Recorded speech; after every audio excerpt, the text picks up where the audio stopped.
1 நாளாகமம் 4வது அதிகாரம் 10வது வசனம் வாசிங்க.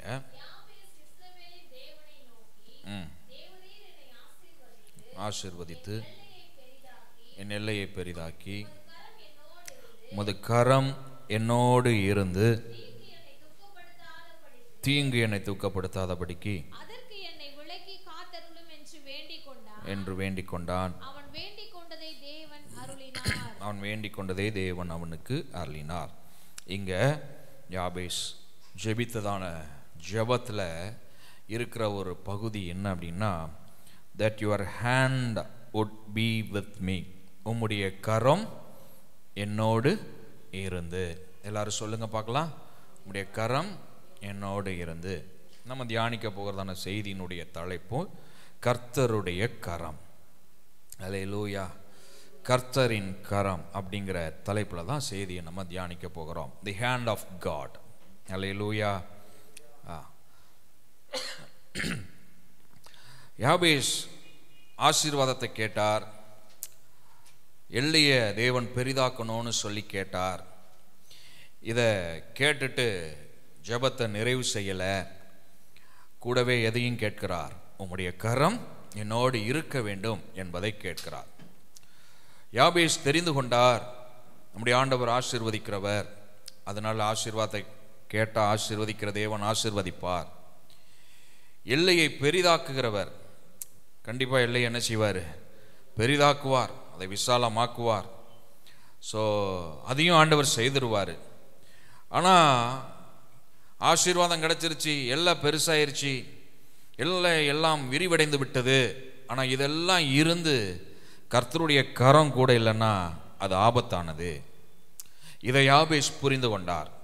இன்றைக்கு நமக்கு ஆசீர்வாதம் இருக்கலாம், நம்ம கேட்கிற எல்லாம் பெற்றுக்கொள்கிற நிலைமையில் இருக்கலாம், நமக்கு எல்லாம் கிடைத்திருக்கலாம், எல்லைகள் விரிவாக்கப்பட்டிருக்கலாம், ஆசீர்வதிக்கப்பட்டிருக்கலாம், எல்லாம் சரியான விதத்தில் போகிறதா இருக்கலாம். ஆனால் எல்லாம் அப்படி இருந்து கர்த்தருடைய கரம் நம்ம கூட இல்லைன்னா அதனால ஒரு பிரயோஜனமும் இல்லை. அப்போ எல்லாவற்றிற்கும் மேலே, ஆசீர்வாதத்திற்கும் மேலே, நன்மைகளுக்கு மேலே, நம்ம பெற்றுக்கொள்கிற எல்லா காரியத்திற்கும் மேலே கூடவே எதுவும் இருக்க வேண்டும், கர்த்தரின் கரம் இருக்க வேண்டும். அல்லேலூயா. அப்போ கர்த்தருடைய கரம் ஒவ்வொரு மனிதனுடைய வாழ்க்கையிலையும் இருக்க வேண்டும் என்பது அவசியமானது. கர்த்தருடைய கரம் கூட இருந்தாதான் நம்ம வாழ்க்கை ஆசீர்வதிக்கப்பட்டதற்கு அர்த்தம் உண்டாயிருக்கும். அல்லேலூயா. கர்த்தருடைய கரம் கூட இராதபடிக்கு எத்தனை ஆசீர்வாதங்கள், எத்தனை நன்மைகள் பெற்றிருந்தாலும் அது அர்த்தமற்றதாகவே காணப்படும். ஆகையினால மாலை வேளையில் ஆவியானவர் நம்மோடு கூட பேச விரும்புது, கர்த்தருடைய கரம் நம்ம கூட இருக்கிறதுனால நம்ம வாழ்க்கை அர்த்தமுள்ளதாய் மாறும். கர்த்தருடைய கரம் நம்ம கூட இருந்தா அது பெரிய காரியங்களை செய்யும். கர்த்தருடைய கரம் நம்ம கூட இருந்தா நம்ம வாழ்க்கையில பெரிய மாற்றத்தை கொண்டு வரும். அல்லேலூயா. இந்த கர்த்தருடைய கரம் எப்படியெல்லாம் நம்ம வாழ்க்கையில காணப்படும் அப்படின்னு சில காரியங்களை தியானித்து நம்ம ஜெபித்து நிறைவு செய்ய போகிறோம். கர்த்தருடைய கரம் எப்படியெல்லாம் நம்ம வாழ்க்கையில் இருந்து நம்ம கூட இருந்து நம்மளை ஆசீர்வதிக்க போகிறது. அல்லேலூயா. எத்தனை பேர் கர்த்தருடைய கரம் என் கூட இருக்கணும்னு விரும்புறீங்களா? ஆண்டவருடைய கரம் உங்க கூட இருக்கணும்னு உங்களுக்கு ஆசை இருக்கா? அல்லேலூயா. அல்லேலூயா. இந்த கர்த்தருடைய கரம் கூட இருக்கிறது அது எவ்வளவு பெரிய ஆசீர்வாதங்கிறத இந்த செய்தி முடியும் போது நீங்கள் புரிந்து கொள்வீர்கள். ஏன்னா கர்த்தருடைய கரம் எப்படிப்பட்டது, என்ன செய்கிறது, கர்த்தருடைய கரம் எதை குறிக்கிறது என்பதையெல்லாம் புரிந்து கொண்டோமானால் அப்போ கர்த்தருடைய கரம் என் மேலே இருக்கணும், அதுதான் எனக்கு ஆசீர்வாதங்கிறத நம்மால் புரிந்து கொள்ள முடியும். அல்லேலூயா. முதலாவது இந்த கர்த்தருடைய கரம் என்பது அது தேவனுடைய பிரசன்னத்தை குறிக்கிறது. The hand of God represents His presence. The hand of God represents His presence. தேவனுடைய கரம், கர்த்தருடைய கரம், அது அவருடைய பிரசன்னத்தை குறிக்கிறது. தேவ பிரசன்னம் நம்ம கூட இருக்கணுமா வேண்டாமா? கர்த்தருடைய பிரசன்னம் இருக்கணுமா? பரிசுத்த ஆவியானுடைய பிரசன்னம் இருக்கணுமா? அவருடைய பிரசன்னம் இருந்தா அது ஆசீர்வாதம். அல்லேலூயா. அவருடைய பிரசன்னம் இல்லாம எதையும் நம்ம செய்யவே முடியாது. அவருடைய பிரசன்னம் நம்ம வாழ்க்கையில இருந்துச்சுன்னா நம்ம வாழ்க்கை விலையேற பெற்றதா இருக்கும். அல்லேலூயா. அவருடைய பிரசன்னம் நம்ம கூட இருந்துச்சுன்னா, நம்ம போகிற வருகிற எல்லா இடங்களிலும் அவருடைய பிரசன்னம் இருந்துச்சுன்னா, நம்ம போகிற வர்ற எல்லா இடத்துலையும் நமக்கு ஒரு மேன்மை உண்டாயிருக்கும். அல்லேலூயா. அப்ப கர்த்தருடைய பிரசன்னம் அவ்வளவு முக்கியத்துவம் வாய்ந்ததாக இருக்கிறது. இதை புரிந்து கொண்டதான மோசே தேவனுடைய பிரசன்னத்தை வாஞ்சிக்கிறார், விரும்புகிறார், கேட்கிறார். நீங்க எக்ஸோடஸ் சாப்டர் 33 verse 15, யாத்திராகமோ 33வது அதிகாரம் 15வது வசனம். அப்பொழுது அவன் அவரை நோக்கி, உம்முடைய சமூகம், your presence, உம்முடைய பிரசன்னம் என்னோட கூட செல்லாமல் போனால் எங்களை விடத்திலிருந்து கொண்டு போகாதிரும். மோசேக்கு தேவனுடைய அந்த பிரசன்னம் எத்தனை முக்கியம் என்பதை அறிந்துதான் இதை சொல்றார். If your presence does not go with us, do not bring us up from here. Hallelujah. உம்முடைய பிரசன்னம் எங்க கூட வரலன்னா இந்த இடத்தை விட்டு எங்களை என்ன செய்யாதீங்க, கொண்டு போகாதீங்க ஆண்டவரேன்னு சொல்றார். அப்படின்னா தேவ பிரசன்னம் எத்தனை முக்கியத்துவம் வாய்ந்தது என்பதை உணர்ந்து கொண்டார். தேவ பிரசன்னம் எத்தனை அவசியம் என்பதை உணர்ந்து கொண்டார். தேவ பிள்ளையே, கர்த்தருடைய ஜனமே, நம்ம வாழ்க்கையிலையும் தேவ பிரசன்னம் ரொம்ப ரொம்ப முக்கியமானதாக இருக்க வேண்டும். அல்லேலூயா. தேவ பிரசன்னம் எப்போதும் நம்மளை நிரப்பி இருக்க வேண்டும். நம்ம வீட்டை தேவ பிரசன்னம் நிரப்பி இருக்கணும். நம்மளுடைய வாழ்க்கையை தேவ பிரசன்னம் நிரப்பி இருக்கணும். நம்முடைய ஊழியத்தை தேவ பிரசன்னம் நிரப்பி இருக்கணும். சபையை நிரப்பி இருக்கணும். நம்ம கையிட்டு செய்கிற பிரயாசங்களை தேவ பிரசன்னம் நிரப்பி இருக்கணும். தேவ பிரசன்னம் இல்லாம என்ன செய்தாலும் அது பிரயோஜனமற்றதா இருக்கும். தேவ பிரசன்னம் இல்லாம எதையும் சாதித்து விடலாம் என்று நாம் எண்ணக்கூடாது. நிறைய நேரங்களில் நம்ம செய்கிற காரியங்கள்ல, ஆண்டவரே உங்க பிரசன்னம் இல்லைனாலும் பரவாயில்ல, நான் என்னத்தையா செய்வேங்கிற மாதிரி செய்யக்கூடாது. உங்க பிரசன்னம் என் கூட வந்தா நான் செய்வேன். அல்லேலூயா. ஆமா, வெளியே கிளம்பி போறோம், ஆண்டவர்கிட்ட சொல்லுங்க, உங்க பிரசன்னம் என் கூட என்ன செய்யட்டும், வரட்டும் ஆண்டவரேன்னு சொல்லுங்க. God's hand represents his presence. அவருடைய பிரசன்னத்தை குறிக்கிறது. அந்த பிரசன்னம் நம்ம வாழ்க்கையில ரொம்ப அவசியமானது. ஒரு தேவ பிரசன்னம் என் வீடை முழுவதும் நிரப்பட்டும் ஆண்டவரேன்னு கேளுங்க. அப்படி தேவ பிரசன்னம் வீடு முழுவதையும் நிரப்பிட்டா அந்த இடத்துல எந்த குறைவும் இருக்கவே இருக்காதுங்க. அல்லேலூயா. தேவ பிரசன்னம் இல்லாம நான் எதையும் செய்ய மாட்டேன்னு ஆண்டவர்கிட்ட சொல்லுங்க.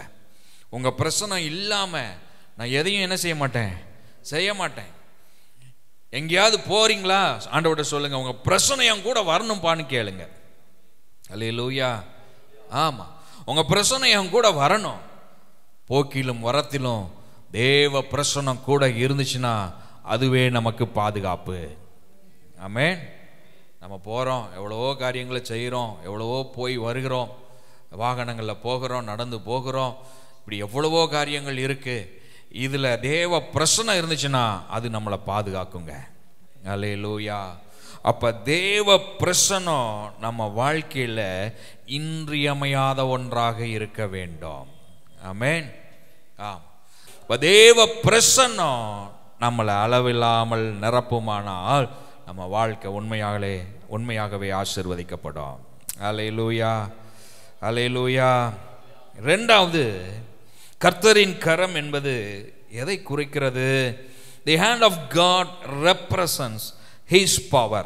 தேவனுடைய வல்லமையை குறிக்கிறது. கர்த்தரின் கரம் என்பது அவருடைய வல்லமையை நமக்கு காண்பித்தருகிறது. அல்லேலூயா.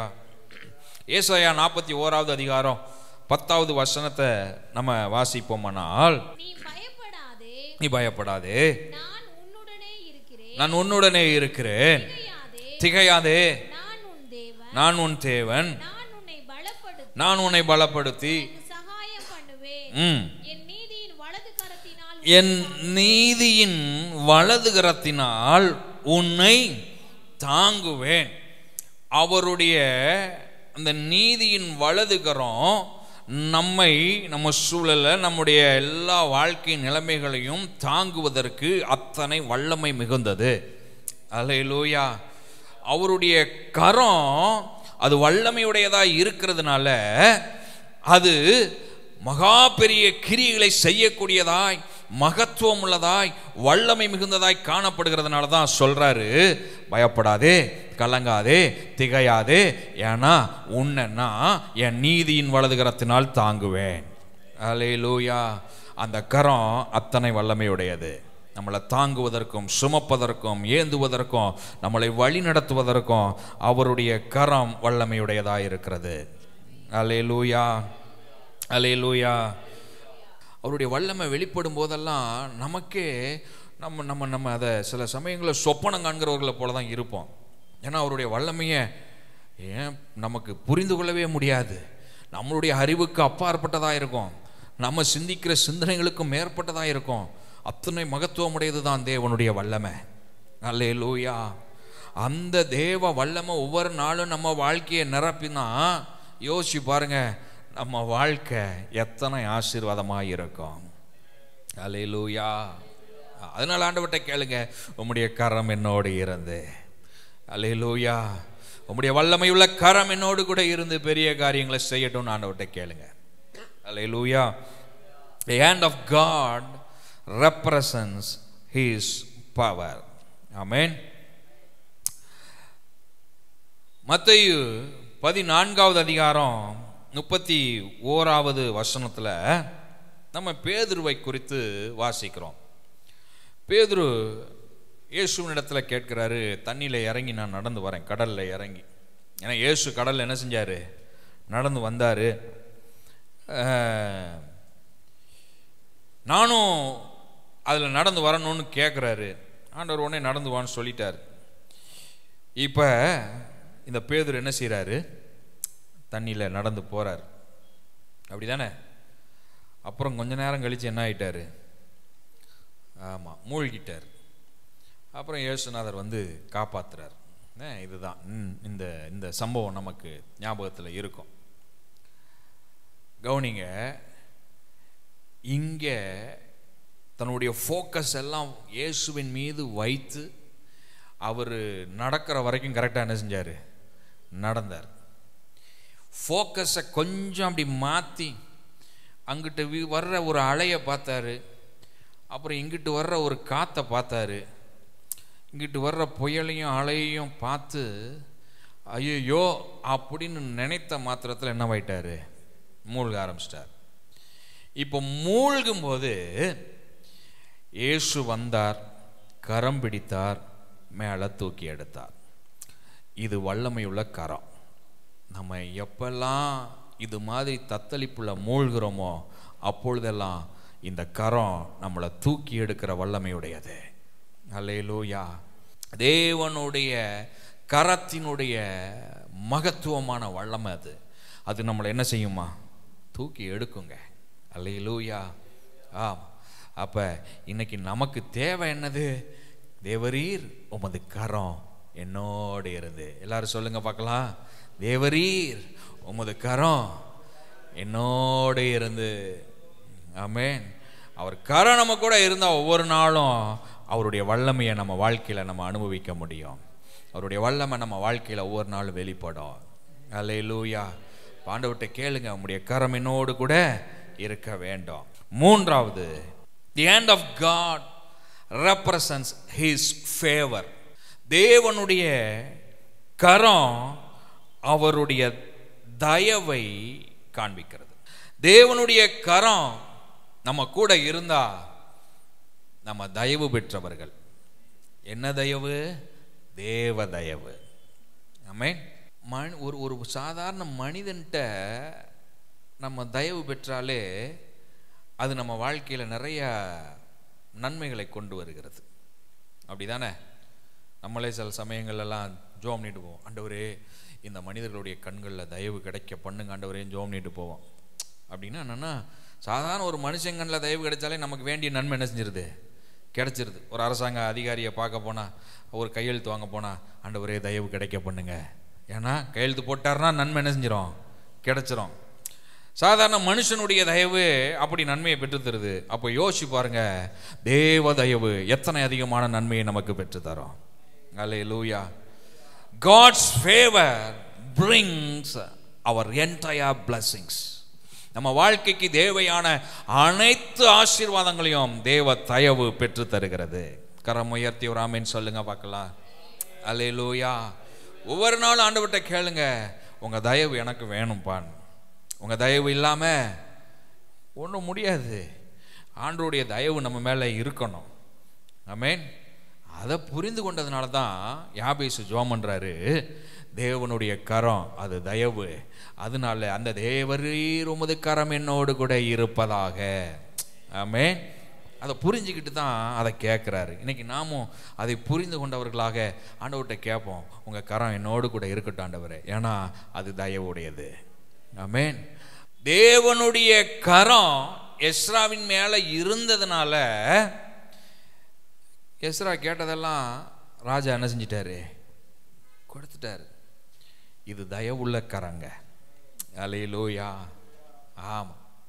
அப்போ இந்த கரம் நம்ம கூட இருந்துச்சுன்னா இந்த உலகத்தில் நம்ம சந்திக்கிற எல்லா மனிதர்களுடைய கண்களில், உயர் அதிகாரிகளுடைய கண்களில் தயவு உண்டாகும். ஏன்னா இது தேவ தயவுல இருந்து வர்றதான அப்படிப்பட்டதான ஒரு நன்மை. அல்லேலூயா.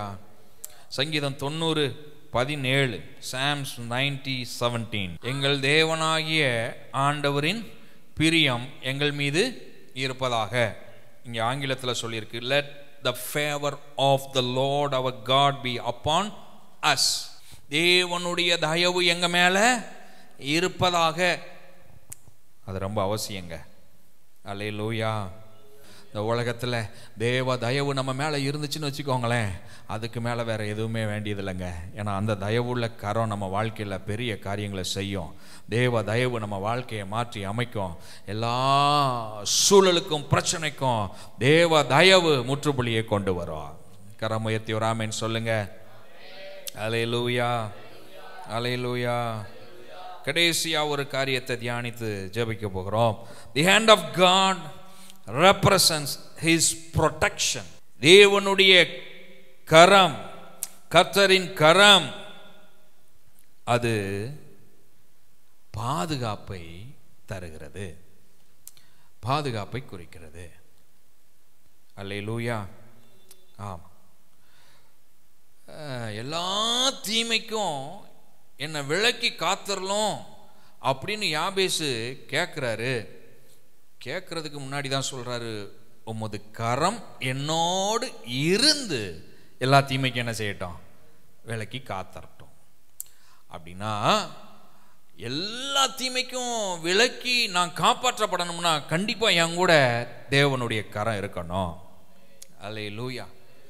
அப்ப இன்னைக்கு நம்ம வாழ்க்கையில நம்ம பாதுகாக்கப்படணும். எல்லா தீமைக்கும் விலக்கி பாதுகாக்கப்படுவதற்கு கர்த்தருடைய கரம் நம்ம மேல இருந்தே ஆக வேண்டும். கரம் உயர்த்தி ஒரு அல்லேலூயா சொல்லுங்க பார்க்கலாம். அல்லேலூயா. அல்லேலூயா. ஆமா. சங்கீதம் 139:10, Psalms 139:10.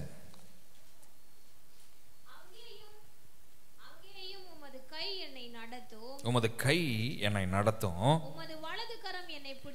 உமது வலது கரம் என்னை பிடிக்கும்.